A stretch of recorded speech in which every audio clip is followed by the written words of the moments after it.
Hello, everybody. Good morning, or good afternoon, or good after midnight, wherever you are. I'm Tal Feder, a postdoctoral researcher at the University of Sheffield. Good morning, afternoon. My name is Alan Lotz. I'm an assistant professor in cultural economics and entrepreneurship at Erasmus University in Rotterdam. We are going to share with you a panel. It's not going to be the wild party, but it's a panel about evaluation and public funding revisited. So it connects to yesterday's interesting panel about a value-based approach convened by Arjo Klamer and his colleagues. With our revisited question mark in the title, we suggest that there may be changes in evaluations expected, influenced by a pandemic and who knows, an economic crisis to follow, which may lead to more stringent budgets, selections, criteria. Eleonora Belfiore and David Trosby in the opening session already hinted at some potential trends related to, for example, the idea of localization or a stronger involvement of local communities in arts and cultural production, and who knows, also in evaluations and crucial decision-making. The digital realm, which has become a stronger part of our lives, could lead to more objects and subjects in evaluation. And let's see if the roles of art, culture, creativity, and heritage in individuals' lives and well-being are going to be acknowledged and affect evaluation practices. We decided not to consume too much of your time by introducing the team or ourselves, because we have 5 great panelists among us who we would like to give the floor. First, Tal, can you show the questions that we want to discuss in this panel?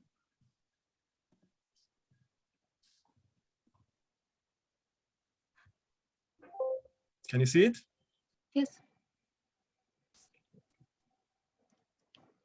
So should you go over them very quickly or just let the audience read them? Maybe we can go over them very quickly. Yeah. So the topic of evaluation is so wide and really broad, but we thought of some guiding questions that we asked our panelists to refer to, and each panelist chose to address one or more different questions from this list. Basically, we are asking, what are the different approaches towards evaluation? What are the explicit goals and purposes of evaluation? And what are the implicit consequences of it? Who really does the evaluation in art, and who does it serve? Why has it become such a widespread practice in the last years? Who is doing the evaluation, the practice, and how the specific role and identity of the evaluator really affects this process and the outcomes of the evaluation? What are the timeframes and the scale of evaluation processes? How are the results of the evaluation used or sometimes misused? And how are the results transmitted and disseminated? One question about future prospect: in which directions are evaluations changing and what trends can be observed, especially post-pandemic? And a very important question: how are the values and politics which serve as the context of evaluation really gets embedded into the process of evaluation itself? We have 5 great panelists: Diana Betzler, Jen Snowball, and Victoria Ateca-Amestoy. They will start. After their presentations, we will have a short question round. So we invite you to post questions or comments in the Q&A section of the platform. If the question is to someone in specific, please indicate her or his name, and we will sure to transmit as many questions as the time window will allow us. After this first question round, Marnie, Badham, and Enrico Bertacchini will be our panelists. Again, after their presentations, we will have a question round in which we can wrap up some of the things. Tal? So just before that we turn to the first presenter, I just want to really show you and really turn your attention to a small survey. Let's say we want to try to make some kind of a mental map of this very broad world of evaluation. So in your platform, just next to the Q&A and the chat boxes, you have a survey box, which is actually a Mentimeter platform where you are invited during the presentations to enter keywords or main ideas, very short, 1 or 2 words. You can do it over and over again, just as we go on with the presentation. And at the end, if we collect enough data, we will have some really nice mental map of this world of evaluation that we are going to delve into right away. So our first speaker will be Diana Betzler, who is the owner and managing director of SparksNet, and also a lecturer for theories of arts production and organizations at the International Master of Arts Management at Lüneburg University, partnered by the Goethe Institute. Her research is in the fields of cultural management, cultural policy, and philanthropy, and she has been advising cultural policy bodies, cultural offices, and cultural organizations as an evaluator and expert for more than 20 years. So Diana, please start us off with your presentation. The floor is yours. Please unmute yourself, Diana.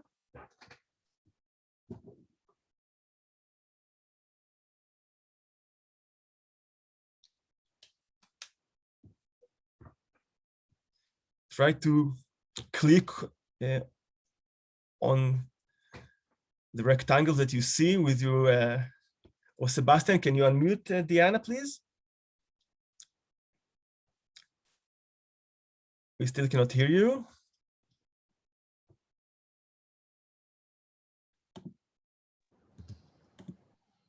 So probably now you can hear me. Okay.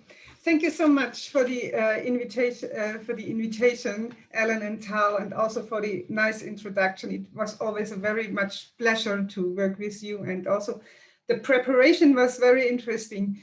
I'm trying to shed a little bit of light on the relationship between cultural policy and evaluation and the work we have, and what implications I see of the COVID-19 crisis, and what that would do to us as evaluators. My space of experience is Switzerland and Germany, so my two examples I bring here are also from Switzerland and also from Germany.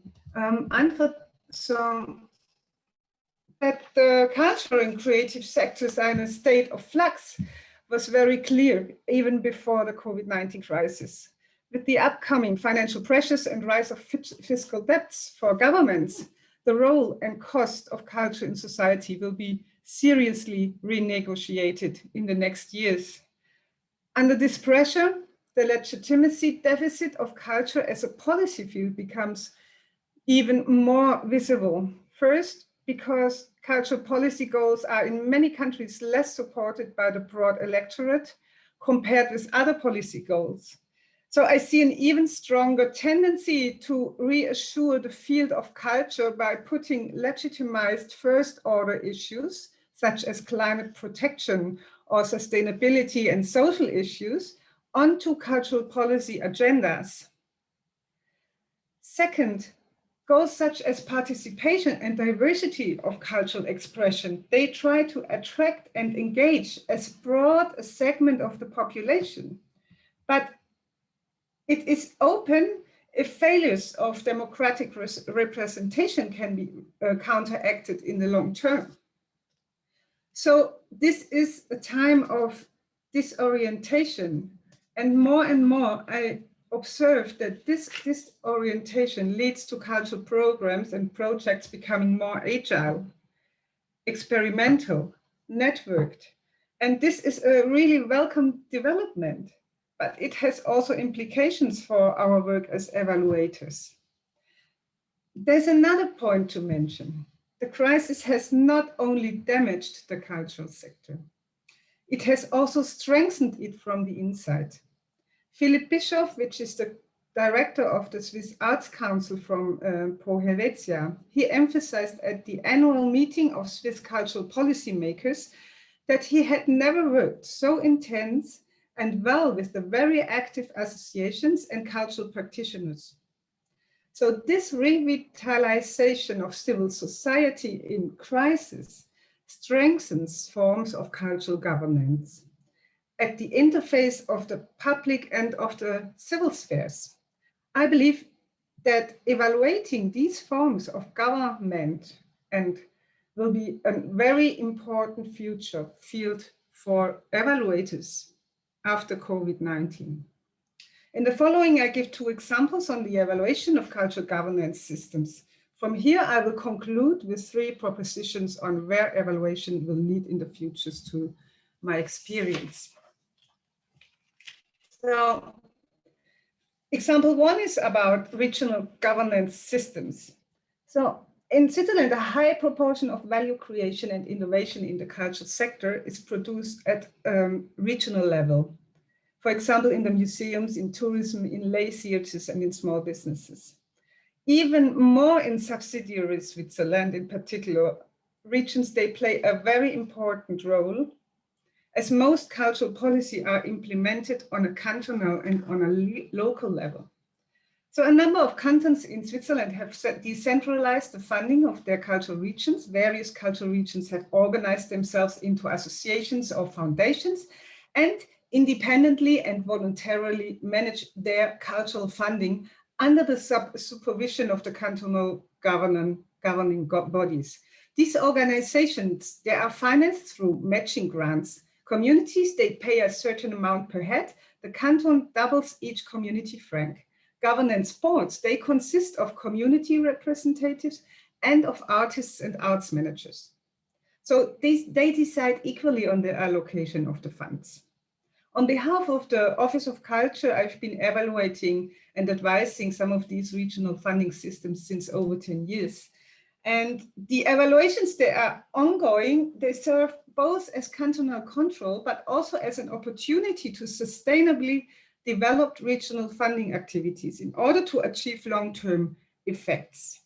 The methods we use, there are all kinds of methods, like desk research, interviews, online surveys, and process analysis.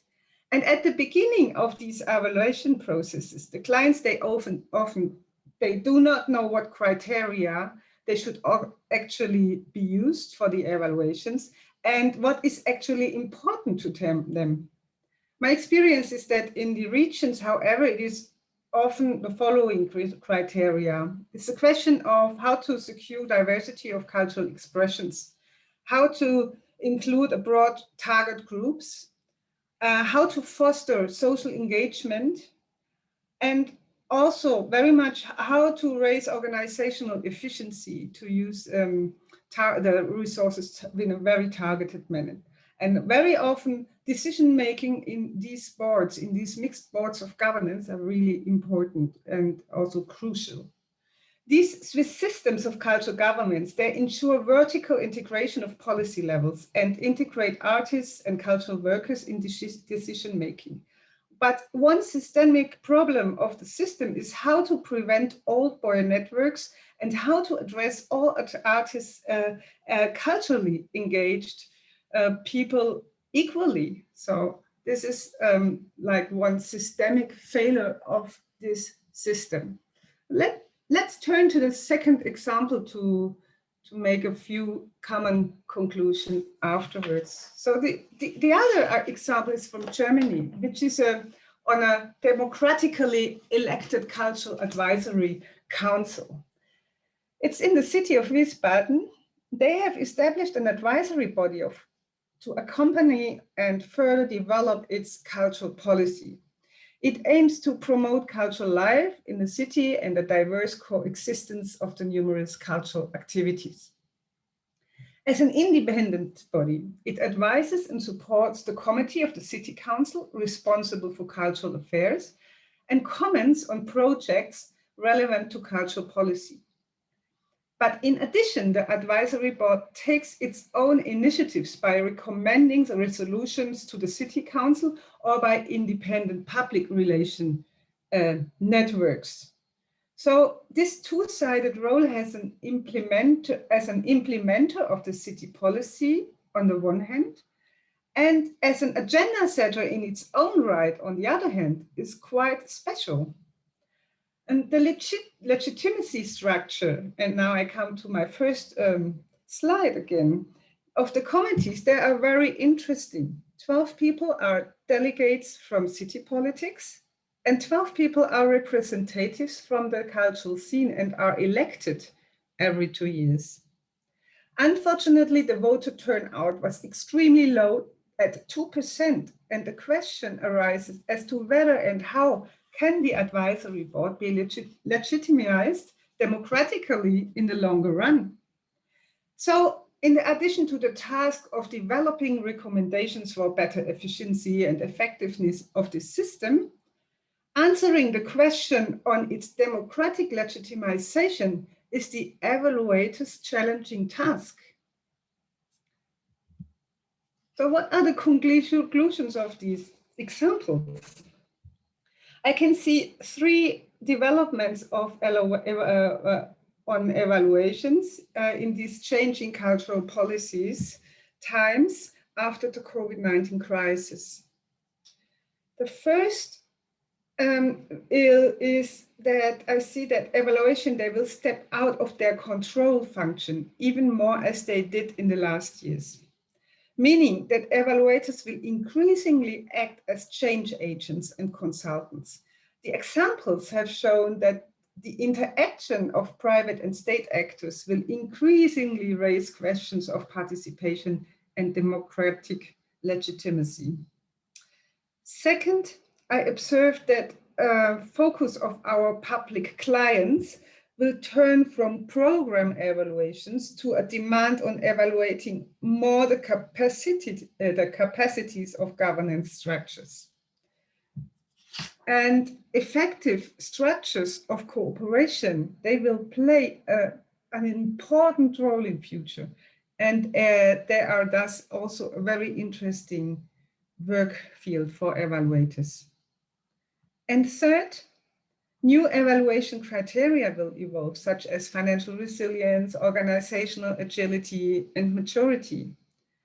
Qualitative and ethnographic methods and soft consulting instruments will be increasingly applied in these ongoing evaluations, applied together with the already existing quantitative methods. And what does this mean to cultural economists, to our scientific scene, which is also one of my roles? They are challenged to continue our work as evaluators and to carefully operationalize other new criteria besides the already acknowledged concepts or indexes like health and happiness. This is already going on with the measurement of cultural diversity. But other indexes like organizational agility or resilience would be welcomed by the evaluator scene. We will certainly also ask ourselves who the evaluators of the future actually are and what competences they must bring with them in order to be able to evaluate change in the cultural sector. But this is the question that leads on well to Jen Snowball's next presentation. Thank you.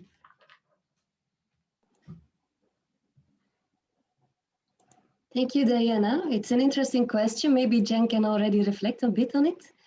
Jen Snowball is a professor of economics at Rhodes University, South Africa. She's also the chief research strategist at the South African Cultural Observatory. Her research interests are focused mainly in the fields of cultural economics and environmental economics.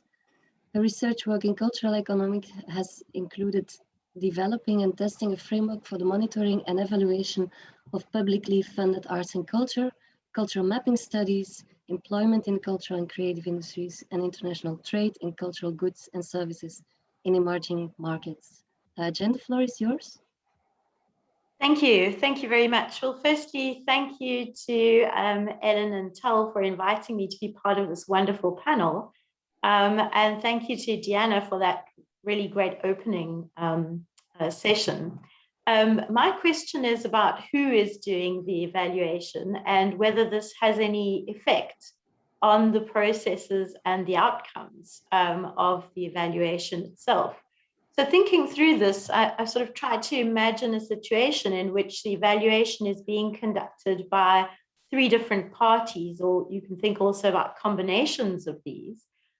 Firstly, the organization itself. So these would be self-evaluations. And the ones that I've seen tend to be really detailed, in-depth kind of reporting. They show a deep understanding of the context of the work that the organization is doing. And they tend to focus on the longer term outcomes or impacts and the intrinsic values of the art or the culture itself. So there's lots of good stuff coming in there, and I think it links very, very well with what Deanna was talking about in kind of the kind of softer indicators, and also new ones like resilience and agility.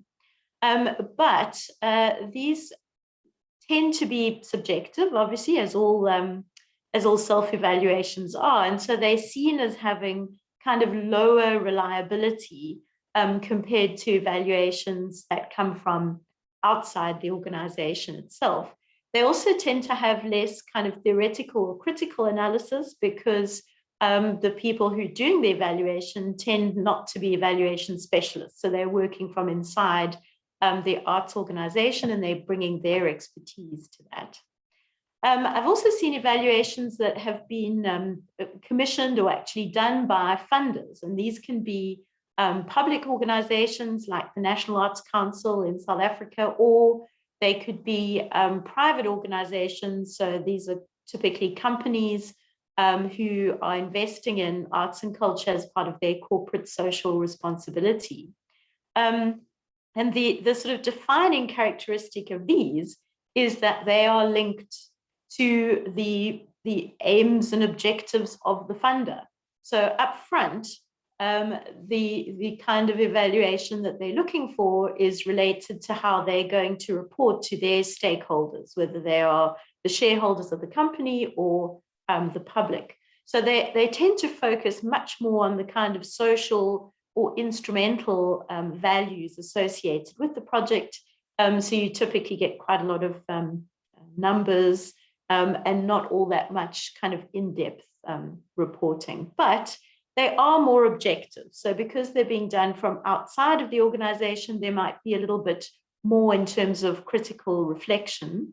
But on the downside, they then tend to focus on quite short-term outputs rather than longer-term outcomes or impacts. And I know we're going to have more discussion on the timing of evaluations later on.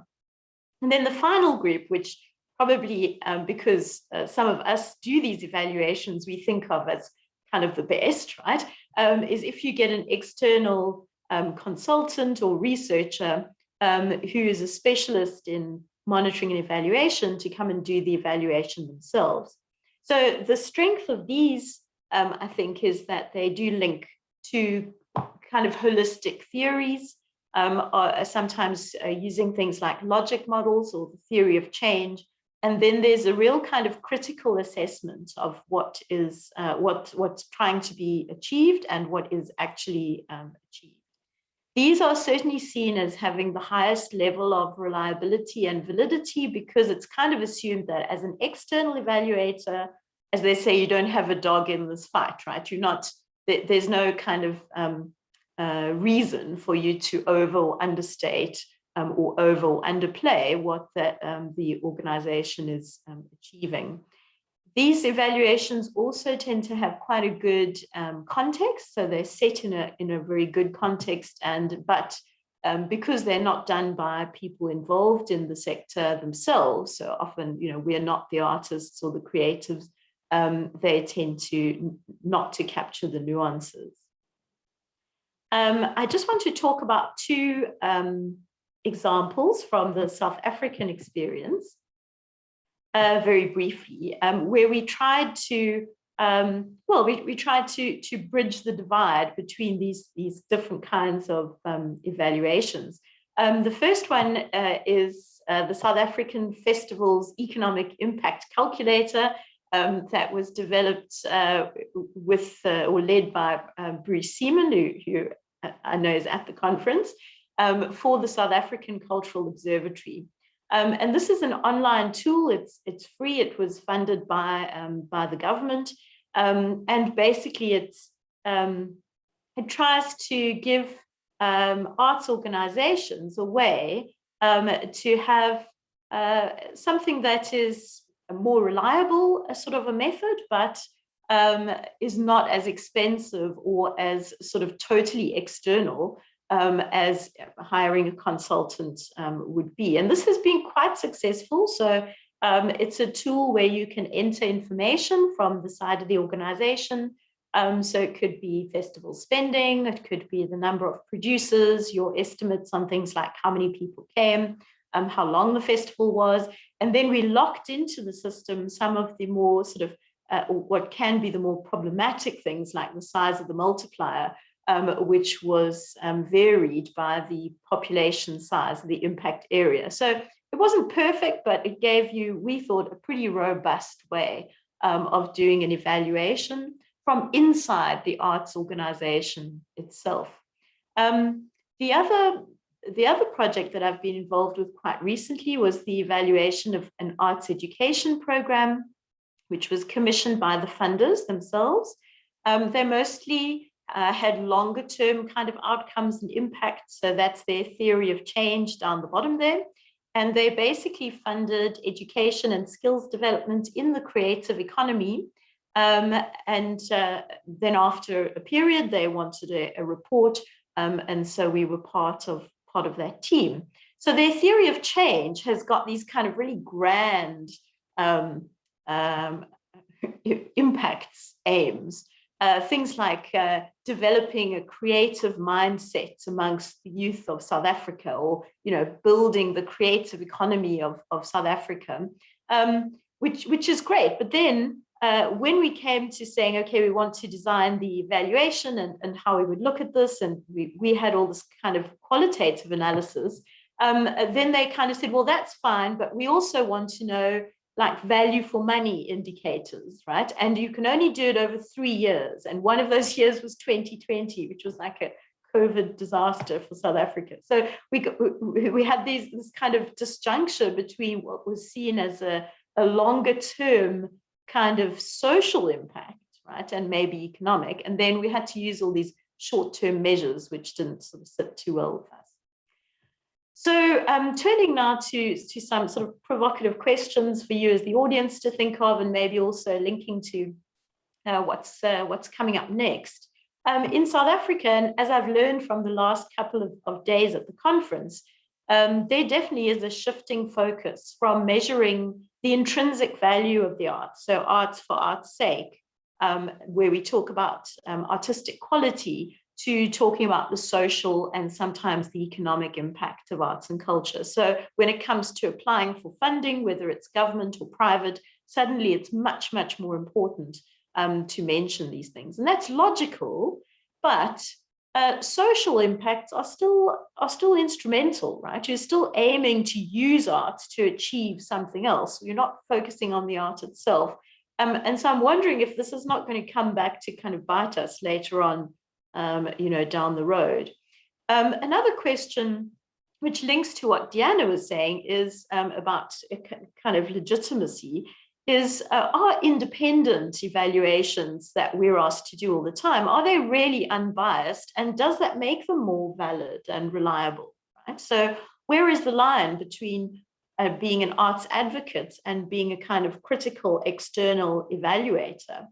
And this was something we particularly struggled with as an evaluation team in our evaluation of the arts education project, because we knew that the funder was thinking of withdrawing money from that project to fund an environmental kind of green economy project, which some members of the board regarded as more important. So we had to keep stopping ourselves and saying, look, we can't cross the line into arts advocacy because we're supposed to be these kind of external, unbiased scientific kind of people. And what I'm wondering about now, having listened to more of this conference, is whether this is a model that's actually going to work for us, right? So maybe we should be thinking about more of the co-production sort of model, like the festival calculator, where we're kind of providing tools so that the evaluators externally, as well as the arts organizations themselves, and possibly even the funders, kind of co-produce the evaluation rather than just one of these groups. That's where I'm going to stop and hand over to the next speaker. Thank you so much, Jen. Thank you. So Diana touched upon the two questions of the different approaches and the goals of evaluation. And now Jen spoke about the identity of evaluators. And I'm really happy to introduce our next speaker. We'll touch upon the question of the timeframes of evaluation. Victoria Ateca-Amestoy. She's an associate professor in the Department of Economic Analysis of the University of the Basque Country in Bilbao. And she has worked in the design and management of cultural projects, and her research interests are cultural economics, behavioral economics, and social indicators. She has participated in international research projects on cultural statistics, the societal impact of the arts and heritage, and living conditions. Victoria, please, the floor is yours.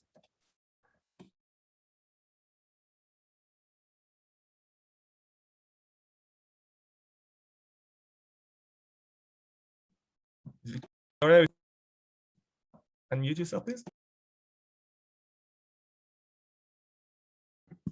Sorry for this. So thank you very much, Tal, for the introduction, and thanks very much for the invitation that has created a wonderful opportunity. The making of this session has been absolutely enjoyable and also very interesting to have this sort of interaction. So I would like to first address the two questions that have been asked by Jen.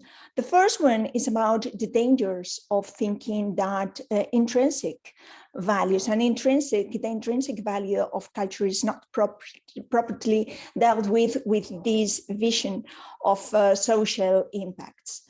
First, I think that social impacts are indeed instrumental.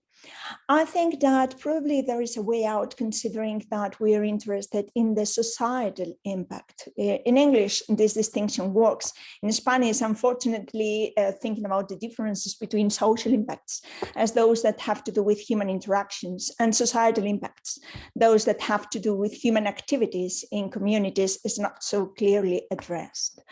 But the need for this instrumental first has to do with still a weak comprehension of what the value of cultural and artistic activities is. And then also on the requirements of the funding.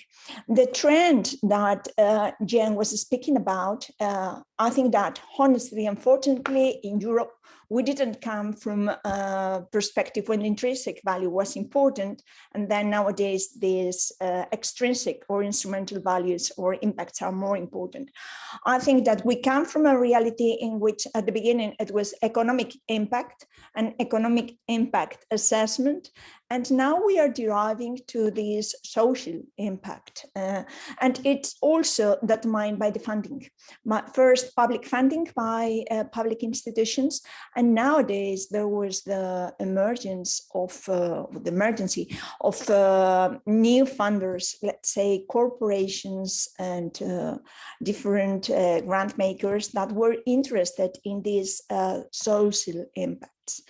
And then regarding where the role of the independent researcher or the independent evaluator is, well, I agree that we have to be honest, and we cannot become advocates, and we cannot overclaim. One of the biggest threats and one of the biggest dangers that one have when negotiating with different stakeholders about an evaluation project is that everyone may have a tendency to overclaim. Yeah?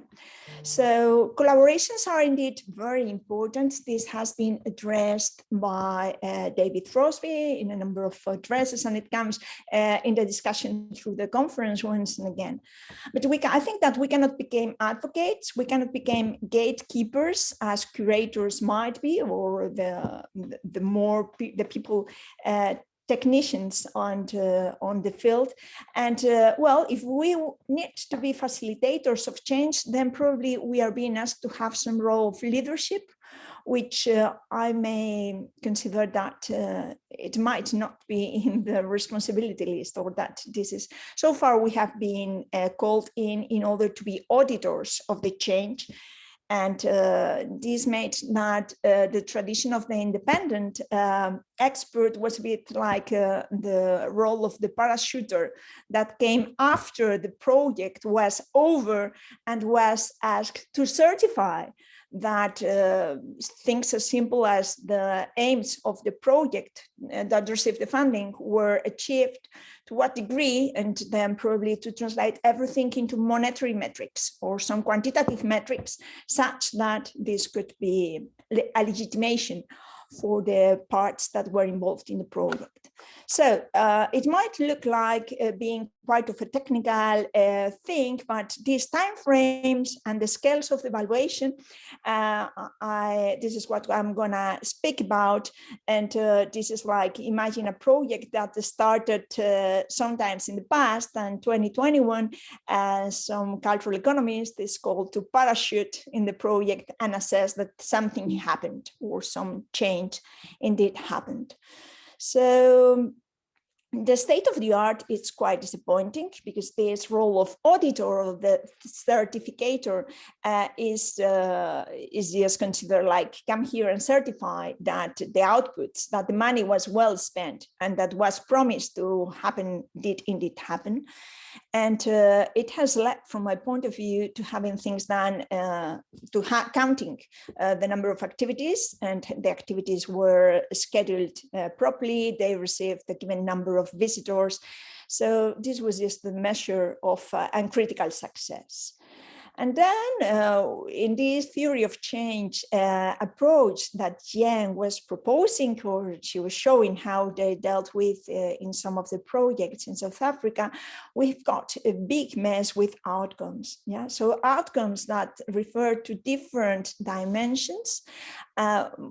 Just considering that an outcome is the number of overnight stays, then this is the way of getting to a big disappointment, and to say in the sense of saying that we didn't go that far. And then we would like to have indicators as hints of the change that indeed happened in the reality.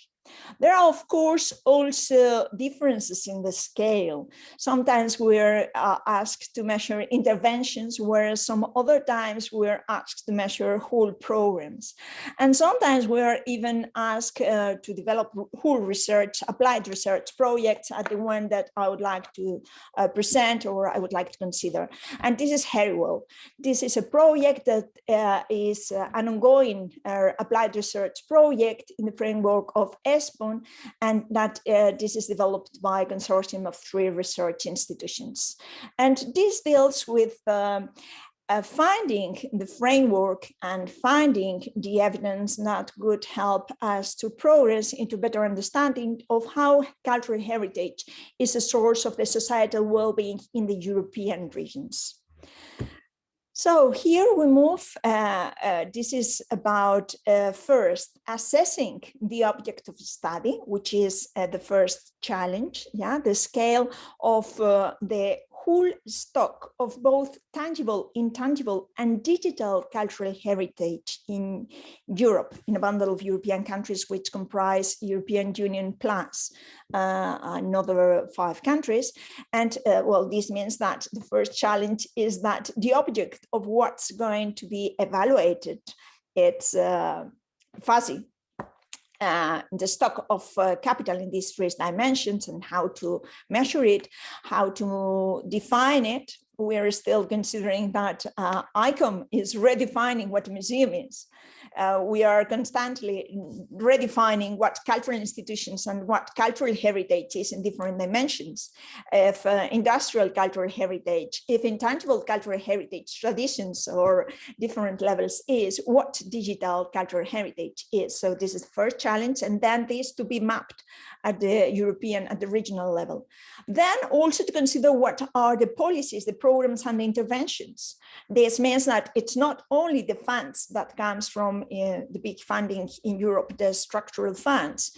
But it's also to consider that there are many interventions that want to unlock the cultural values and make them work in the intrinsic and in its instrumental dimensions. And then also the difficulties to understand in terms of what societal well-being is.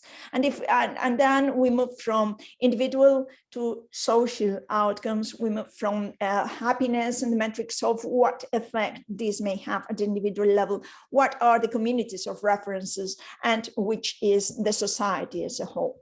Right, so we are moving the whole time between these huge holistic theories of change and then case studies, which are also very much used, right?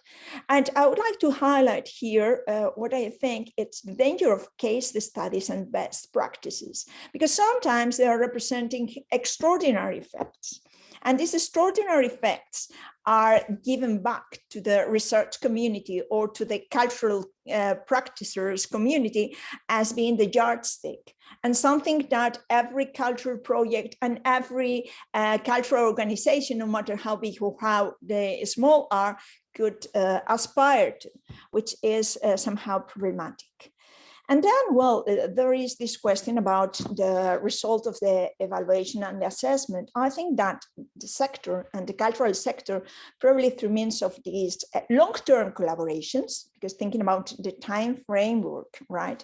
So first, it's not only a question of having outputs in the short, outcomes in the medium, and impact in the long term, but it's also about where the researcher or the professional that is called in order to perform this evaluation or to have an important role during the project when he is called in. Yeah.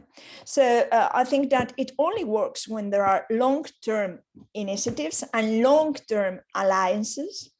Having a small research contract with your university from time to time, I think that this is not useful for cultural organizations. First, because there are not many chances in order to transfer this know-how to the cultural institutions themselves, such that they can have a more informed voice, that they can be better in tracking the evidence, because you cannot just go there and, as if you were an auditor, look for the papers and then go and verify and go looking for hints and indicators as if you were Sherlock Holmes in the crime scene. Yeah. So I think that the only way to truly unlock value and awareness is to have these long-term alliances. I'd like to express here my admiration for an ongoing initiative in the United Kingdom, and this is what they are trying to do with heritage and heritage capital. And the heritage capital approach, and David Rosby there, I assume that he had an important voice, and I think that this is important. This is important because then this could be a huge contribution from first one of these big projects, but then also to a better understanding of what these cultural values are, what their extrinsic impact and the capacity to unlock change in the society as a whole is, and also in order to have this sustainability better insights about the opportunities to access, about this intergenerational equity and also intragenerational equity. So when doing this evaluation, many times we're asked, or probably we as scholars, we try to, since we also would like to have some of this output of our activity getting published. So we would like to show attribution, the attribution of the effect, right? So the effect, the change that, let's say that in terms of happiness and satisfaction, in terms of skills and capacities of the community, in terms of societal, of social cohesion or political turnout. So for these things, we are being asked to assess the clear identification, the causal identification between it was this cultural intervention, it was the funding that went to this cultural program that triggered the change.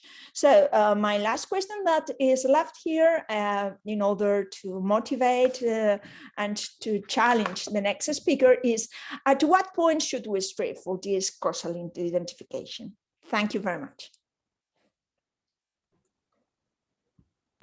Thank you so much, Vicky.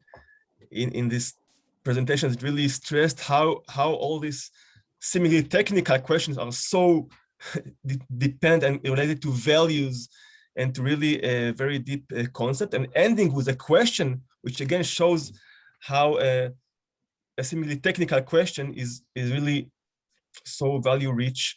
And before we turn to the next two speakers, we want to have a very short, for time constraints, question round. So do we have any question from the audience specifically that you would like to address, or maybe Ellen, please? Yes, I took some, there are some questions. I took an interesting one by Adio Klammer to Diana. Diana, you suggested that organizations could also be assessed on their, I think you mentioned resilience. Adio Klammer is asking, should funders be involved in that? Should funders be involved in assessing or having comments on the qualities or the values of an organization? What's your answer? Can you unmute? I think that they should be interested, because they have to. It's about how money is going to be used, and how innovative organizations are, and how and it's also a responsibility, a public responsibility we have to use the money in a targeted way. I think, yes, it should be a responsibility. Thank you. Given time, we do not have too much time for this discussion, as we started a little bit late, but I would like to suggest you to at some point also address the Q&A section of the platform, where you can keep on going with the communication. There was a question by Andre to Jen, but I think it's maybe more general one. What about methods? What kind of methods can be useful? Thank you. Yes, I think the question was specifically about economic impact kind of methods. And I mean, I think there are two levels. At the macro level, we're seeing some really interesting kind of macroeconomic modeling around input-output models or social accounting matrices. And there was a wonderful presentation of a PhD student using this in the Young Researchers workshop earlier. And I think that those are kind of, we need some more of those. So that, because it's not just telling you the numbers, it also tells you what the potential impacts would be from changing cultural policy interventions in certain ways, for example. So I think those are great. At the micro level, we have to remember Bruce's paper, right? It's a zero-sum game. So what I've been interested in seeing in the COVID times is that as cultural events have moved online, there's been kind of less emphasis on the economic impact of the host city or the host town. And I think that's also what's kind of fueling this shift in impact, to say, well, if it's not just about tourist spending and bed nights and, you know, that kind of thing, then what is the impact of your online festival or of your online conference? So I think that's those are all interesting things to think about as we go forward. Thank you for the question. Thank you, Jen. Maybe Victoria, very briefly, a question by William Rossiter. He's asking, or he's suggesting, that in the UK, evaluation timing tends to be driven by public funding cycles rather than by the assessment of the timescales over which the benefits or the impacts are likely to accrue. What's your experience elsewhere? Well, my experience is that it happens in the UK and everywhere else. There is one thing which is called the eligibility period, and public funding determines that the most that you can assess is that that outputs happened. So this is pretty disappointing, and this means that very, very few times do the projects decide that they want to allocate some extra funding and that they are going to extend the period. So typically, if funding just ends the very same day where the last activity that is funded by the project ends, then there won't be many chances. Of course, this is another reasons in order to call for collaborations. If these are experimental projects, and then, well, at least public universities, we are public institutions, and we are institutions where no knowledge in that sort of being more experimental can be created, and we are also creating societal value, right? And we should have at least, I think that every higher education institutions, but public universities, as it's the model in Europe, we should be more compromised to this, right? So we should take the lead, and we should say, I can give you the second life, or I can extend the period of this project to see what happens. Oh, thank you for these fascinating discussions.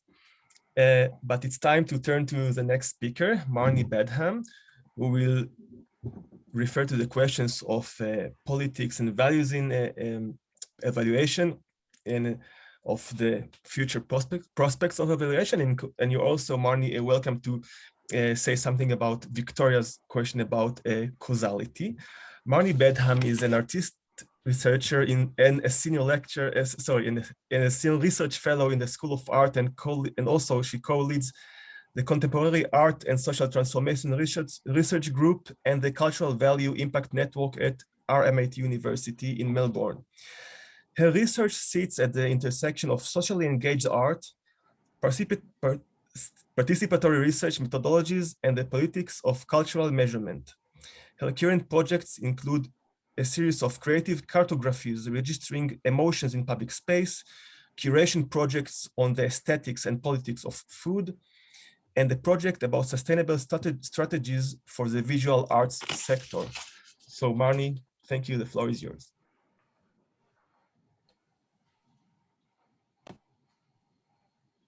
Great, can you hear me? I'm on, excellent. Thanks so much, Tal and Ellen, for hosting this wonderful conversation. And great shout out and respect to my fellow panelists. As the others have noted, it's been a really wonderful process starting this dialogue online and through emails, and where we sort of share interests. It's very exciting. So great to meet you all. And hello to the audience. I'm calling in today from the future in Australia. So it's around 6:30 p.m. here. And I'm calling in from the beautiful lands of the Bunurong people, First Nations in Australia. And so respect to elders past and present, First Nations people.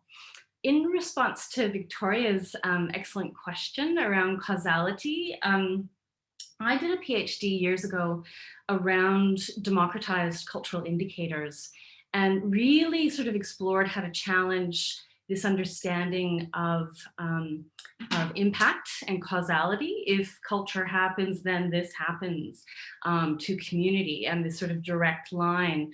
And the reason why I challenge it is because the work that I do as an artist, as a researcher, as an evaluator, is with a range of different communities who are not necessarily the dominant culture, often communities that are underserved by the arts and culture, or may be considered vulnerable in different ways.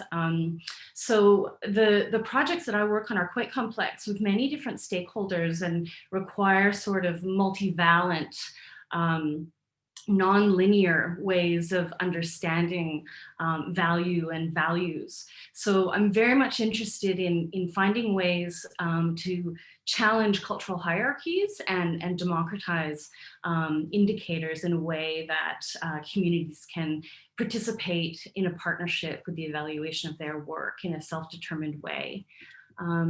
So thank you for that prompt. It really helps my kickoff for my short presentation.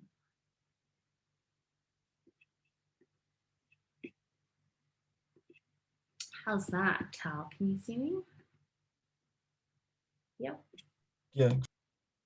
Great, thank you. So as I mentioned, I work in sort of community partnerships and socially engaged art practice. And this is a little piece of part of something that I wrote recently, which I call the specters of evaluation, thinking about interdeterminacy and the negotiation of values. And so what's unique about socially engaged art is that the practices, the collaborative art practices, are actually very much around trying to shift power structures within communities and challenge some of these cultural hierarchies with goals of social change. So the work is very easily instrumentalized in terms of creating measurements for what I say, these sort of specters around other frameworks that are not the arts. You know, community building, health and well-being, youth justice, cultural development. And you know, there's many multivalent indicators that can be created through this. So my work is trying to recenter the aims and goals of the communities who are working on these projects to use evaluation as a dialogue between these different groups, to understand the different interests of the different groups. And in Australia and many other places in the world, this intersectoral and interdisciplinary practice actually creates an increased interest in evaluation. So it's a very rich space, I think, for a conversation about value and values. I always love to show this image from Thomas Hirschhorn, Swiss artist, and he's sort of showing us two systems of value here. What he's calling the specter of evaluation is how the art world understands not only the art, but also judges the artist.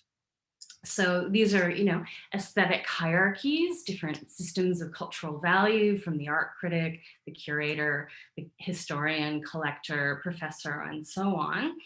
But what it seems that he's interested in, as I am, is this non-exclusive audience.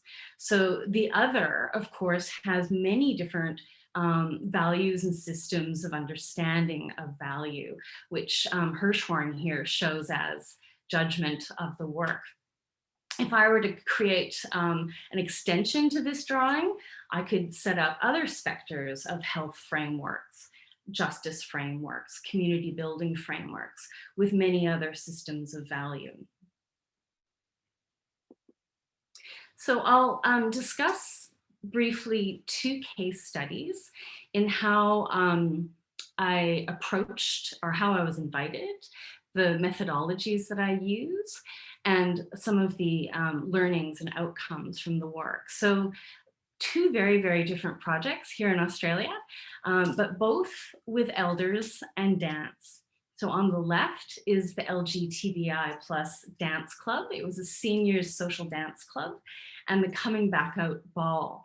So I was invited by All the Queen's Men, which is a performance group around queer performance practice. And they had developed this project as part of a seniors aging festival in Victoria to support many older people who were isolated and in fact being challenged by having to come back out again as they went into aged care, into medical and health systems that weren't necessarily culturally specific for their needs. So with the recent reports about, you know, extreme isolation of aging adults, particularly in the LGTBI community, this social dance club, which is a lot of fun, happened every Sunday for about a year in the lead up to the spectacular ball. So being invited in to undertake an evaluation in a community that is not my own, I often resist and say, no, I'm not an independent evaluator. I don't want to place my values on your culture. And recognizing that I'm moving into a very culturally complex situation, which I will never understand without that lived experience. So how do I still support this community to develop an evaluation? So, you know, of course, we have a lot of conversations around the aesthetics, around spectacle, around the goals of the project. I always bring in a crew of students, often with shared lived experience with the community that we're working with, to have a series of conversations. So of course, we can tick through the aims of the funding from the City of Melbourne, but we can also do a much longer conversation, dialogue, to really sit in an ethnographic, embedded way to understand what the meaning and the significance of the dance club is for this community. So there was a whole range of learnings from the evaluation, which fed into policies, not just into art, but into aged care, into housing, and so on and what have you. The group is now actually delivering these dance clubs and balls in places around the world. They just did one in Scotland online, and they'll be setting up the dance clubs. So the evaluation was quite useful as they spread out with increased practice. So the second case study, also a dance project, in the Northern Territory in Australia, in a community called Borroloola. About 700 people live there. There's a mine, iron ore, and there's 7 different language groups of the Indigenous communities. What you see here in the picture is the Indigenous Traditional Dance Project Dance Site Festival. Every year for 3 years, there's a major performance festival where a mob from all over the country will drive for up to 2 days and come together to hear each other's songs, stories, see each other's dances. So what's useful to point out is the many aims of the project, not simply the outcome of the festival, but the intergenerational learning as the rehearsals happen, the intercultural exchange between traditional owners, Indigenous communities, and non-Indigenous communities. And finally, connection to country. So the purpose of singing and dancing one's country is to keep that connection to country in a way that non-Indigenous people may not understand. I learned a lot from spending time in the community and realized in the short 2-week period time, I could never understand the complexity. So my role here, like the other project, was to support that community to identify their own measures of success and to collect their own data. Obviously, I go through a whole process of ethics applications at universities, but I actually don't collect other people's data or stories. What I do is I support them to collect that data themselves, and I help translate some of their outcomes to funders later on. So, you know, one of the indicators that this community came up with was, how do you know if the festival's successful? Well, when you see the red dirt flying up, that's how you know it's successful. You can imagine how that red dirt flies up. So to wrap up, these types of practices, socially engaged arts practices and community cultural development, do not unroll in linear expected ways. There are aims, but because of the many partnerships, the many stakeholders that are involved in these multivalent projects, these become opportunities for more dialogue and exchange between different types of people with different value sets. And the question that I'd like to leave for my next colleague, or for the next speaker, Enrico, is a question. It's a 2-point question around how can evaluation accommodate for negative value, but also capture the unintended outcomes of complex cultural practices. So when I say negative value, I mean when somebody doesn't tell you their experience, when somebody doesn't want to tell you their experience, or also the opposite of the negative value, which is often the overly positive reporting that happens in these projects that are quite transformational towards social change. When communities, feel self-determined and actualized, there's many, many good stories, and much less evidence or emphasis on sort of critical issues or negative value. Thanks very much, and over to you, Enrico. Thank you, Marnie. Enrico, because of time, we started a little bit later. I would like to suggest that you start with your presentation and we take Marnie's question to the Q&A. Enrico Bertacchini is an associate professor in public economics at Torino University. His research interests focus on cultural economics, in particular on public and political economic issues related to the arts and heritage sector. In the last years, his work has addressed the provision of museum services, cultural consumption, the determinants of UNESCO World Heritage Listing, and the economic and spatial organization of cultural and creative industries. Enrico? Thank you, Ellen, and thank you also to Marnie for sending me the ball for the last question. And I actually think that at least for the unintended consequences or the complexity that evaluation should address for the complexity of cultural practices, part of my presentation should represent a kind of answer to your question. Indeed, in this very interesting panel that I think we orchestrated quite well with very different perspectives, my last intervention is basically adding a new layer of complexity to the problem of funding and evaluation of arts projects and arts organizations. Because, and this comes from research that I conducted a bit in the last few years over these phenomenon of emerging and alternative artistic scenes, or a definition that is quite difficult as we see.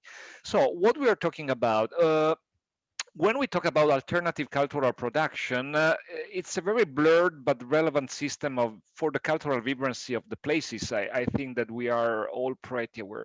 But the problem is that also in the scholarship debate, there is not a clear definition, but this is quite obvious. And here I just put some of the labels that I found in many different works, from alternative spaces of creativity to community-based art spaces, to independent creative subcultures, grassroots creative initiatives, and so on. Just to give you the idea that today there is a growing awareness, or at least in the last decades, it has been increasing this awareness on the role of artist-centered spaces that are less institutionalized, because they basically represent a kind of ecosystem, especially in urban setting, and the problem is most of the time whether and how they should be supported. And in this case, it's quite interesting, not only for the funding and evaluation perspective, but also from a research perspective, because so far, at least in the cultural economics, most of the analysis of artistic practices have been at the individual and artist level. And this perspective that is more on the urban studies or approach is basically leading to analyzing arts organization better, and these emerging and very informal arts organization. And secondly, from a cultural policy perspective, this is connected also to some debate that is emerging, for example, especially in the UK cultural policy debate, where there are scholars that are arguing that a cultural economic approach should be shifted toward instead a cultural ecology approach for understanding actually this very magmatic and quite blurred area of informal cultural practices, or even emerging artistic practices. So what's the point in this case? To make it briefly, because it's a quite large story, my point connected to the evaluation and funding in this case is that, based on our research that we are basically conducting in Italy, but also with the literature and surveys of the literature at the European level especially, the point is that paying attention to these alternative cultural and artistic scenes lead to understanding that one size does not fit all. Here we are trying to show basically that if we look with this perspective, this area of cultural production, basically we have organizations and spaces that may have many different roles. In the table, we show that we try to intersect two main dimensions, the one of the motivation and the one of the focus, to show that basically in this system we can have center of that are focused on artistic experimentation and mainly specialized in some field of artistic expression. But on the other hand, on the opposite of a spectrum, we have centers that sometimes we call cultural aggregators that are using more instrumentally, more for the social value, as Marnie was saying, the artistic practices. And the point is, at the same time, these these spaces, even if they are quite difficult to be defined, most of the time they have some very peculiar characteristics. They can represent, especially today, some spots for new opportunities for art and entrepreneurship, basically, to give opportunities to emerging artists for their careers. And secondly, and this is quite important, being a fragile, economically fragile system, most of the time they have they are temporary ventures. They are like small startups that start in 1 year and then in 2 or 3 years and so on. But at the same time, the turnover of these entities is quite high in the scene, in the urban scene. So just to conclude or to give well, to open up this debate on this perspective, the point that I want to raise in this panel is if it is worth to support somehow this system or the organizations and the spaces that are in the system, because most of the time they can access grants to public funding, or local governments are funding and arts council, or even if they can basically they can get funding for also social value or social programs. The point is how can funding and evaluation can support this ecosystem, and especially how the pandemic is changing the priorities. The first point is, are the evaluation criteria that usually fits with projects of our organizations able to address some ecological or systemic perspective of these systems? In cases where, for example, we may have a lot of experimentation where also the artistic quality cannot be very easily assessed, but at the same time possibly an ecological perspective that allow people to well, change projects and different organization, because this is something that also we have documented in our analysis, is possible. And other points are like the financial or technical support, because this is quite important. And the pandemic is showing, for example, a very peculiar fact that all these spaces most of the time are very important as spaces of community or physical embeddedness and connection. And the problem is they are most of the time not prepared for turning their activities on a digital world that possibly also even at the proximate level, like today is happening, can be very important. So these are just the hints that I'm, the key question that I'm proposing using this perspective, that I think it's another layer of complexity for today art funding and evaluation. Thank you very much. Thank you so much, Enrico, and also for ending with the question or the proposition, like, okay, we want diversity, and you haven't made it the suggestion explicitly, but we can expect that after the pandemic, there will be some reduction in public funding, maybe. Is there anybody of the panelists who would like to react to Enrico's final statements? Diana? Thank you very much. Enrico. I think we are very well in line with the developments we see. And I think that one really interesting point you made is that there's a shift from cultural economy to cultural ecology. And the last few months, I was a little bit occupied with trying to understand this concept of cultural ecology. And I see a lot of problems in theory development and theoretical groundings of the concepts, as well as the description of how can we develop a good approaches as evaluators with this concept, because it's very open concept, and I read Holmes' suggestions towards this, but still I'm not really happy with it. And I think that there's still a lot of work to do, and I would really love to connect with you and want to know what your ideas are about this, and how can we adapt these concepts to real evaluations.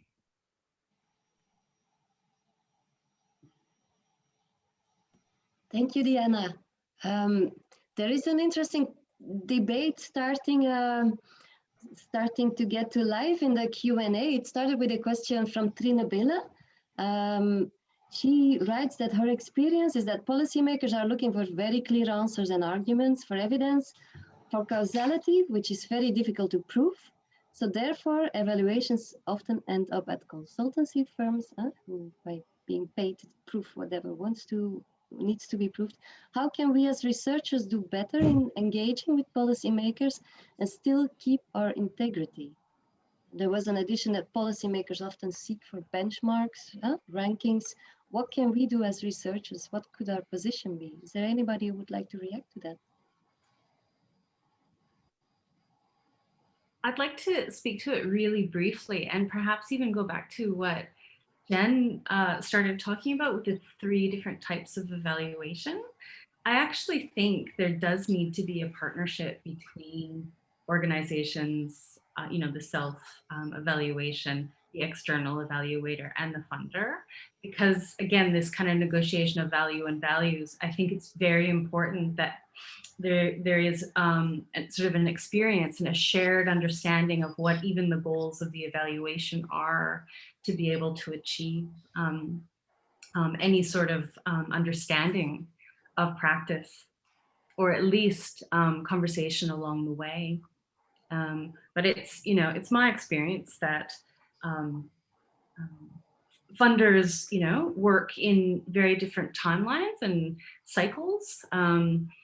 Changing staff, changing governments, and those sorts of things. So even when we do, barrack for the long-term evaluation or research project, it doesn't work within the same line. So I think it has to come down to human relationships and experiences as well, to complement the rigorous research and evaluation.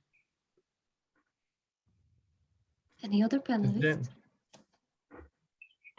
Yes, thanks for that. I think we're kind of evolving some interesting ideas here. Marnie, we definitely have to carry on talking after the panel. But Trina, yeah, I try and do both, right? So when somebody asks me for one of these evaluations, typically in economic impact or in efficiency or effectiveness, then I don't say no always. So I would do that, but then I would use the opportunity to problematize those metrics and to try to introduce new metrics that the organizations themselves might be interested in getting behind. And then the funder starts to say, oh, that's actually quite an interesting thing. And maybe rather than just reporting all these numbers or rankings or whatever, we've actually got some different kind of indicators here. So I think one can do both. And I like Marnie's idea because we've just finished this big arts education evaluation project, and the funder had given each partner this kind of really tight, form with just little spaces to fill in, So they're clearly trying to discourage, any kind of really sort of deep storytelling. And the creatives had just kind of scribbled all over the form. So they answered the question, how many beneficiaries did you reach? And then they started like writing in the margins and like putting links to online websites and things. And I thought that's kind of what we should do as well. And now is a great opportunity to do that because of this shift away from the traditional metrics, so now might really be the moment to start scribbling in the margins, right? To break out of the forms. That could be a way forward. Yeah, there's also John O'Hagan's remark about a problem that is possibly common to all value for money research project, not only in the cultural sector, of the lack of really objective measures. That really the best we can do maybe is just provide illustrative examples and to try to convince this jury. Victoria, you wanted to say something about this? Well, first about the remark by Trina. Sometimes it looks like in one of these processes, every stakeholder has its function and everything that is not well defined or not assigned should go to the evaluator, should go to the researcher, right? So this means that at the end of the day, we should also negotiate and we should also perform as science brokers, right? And of course, I think that this is very important. That is one of the ways of bringing value to the society. But we would also need this somehow like more collaboration and bringing different profiles to our research groups. And this does not mean that you have a person specialized in advocacy, but you've got a person specialized in community and this value communication, which is absolutely important. And probably we should try to tell, let's say, our students to do more on that. And then regarding John's remark, John Hagen's remark, well, it's we are dealing with quantitative indicators and we are dealing with metrics, but I think that in this whole value and more important to the social cohesion, societal dimensions, and also to the intrinsic cultural value, which is absolutely social from my point of view, there might be other ways, content analysis, and I'm interested, for instance, in contested heritage, and I have seen a couple of contributions through the conference, and we cannot assess a metric of the dissatisfaction or the pain or why people are not wanting to tell about their experiences, as Marnie was saying. But of course, we cannot capture everything in a questionnaire. We cannot capture everything with participatory observation, but we've got more and more tools. So this means collaboration, not only when you say like this evaluation was to think of this was cultural economy and then cultural ecosystems. I think that cultural economy, honestly, this was not, at least from the point of view of the reality in Spain, this was not mainstreamed, right? So I think that I bet for this cultural ecology approach. Thank you, Vicky. I think we're approaching the end of the panel. I don't think it's the end of the conversation, a very interesting conversation with the panelists and also with the audience. Thank you so much to the panelists, Diana, Marnie, Jen, Enrico, Vicky. Well? Yeah. So again, thank you very much for this great discussion that left us with maybe more questions than answers, but maybe this is the best job that you can do. I left you with with the Mentimeter. You can see some kind of conclusion or like big mental map of this very broad field of evaluation. And we wish also to thank you, the audience, for participating in listening, in asking in the Mentimeter. Thank you to the technical people that help us to run this session very smoothly. And also, of course, a big thanks to the organizers of this conference for doing a great and wonderful job. And hope to see you very soon in person in the next ACI conference, wherever will it be.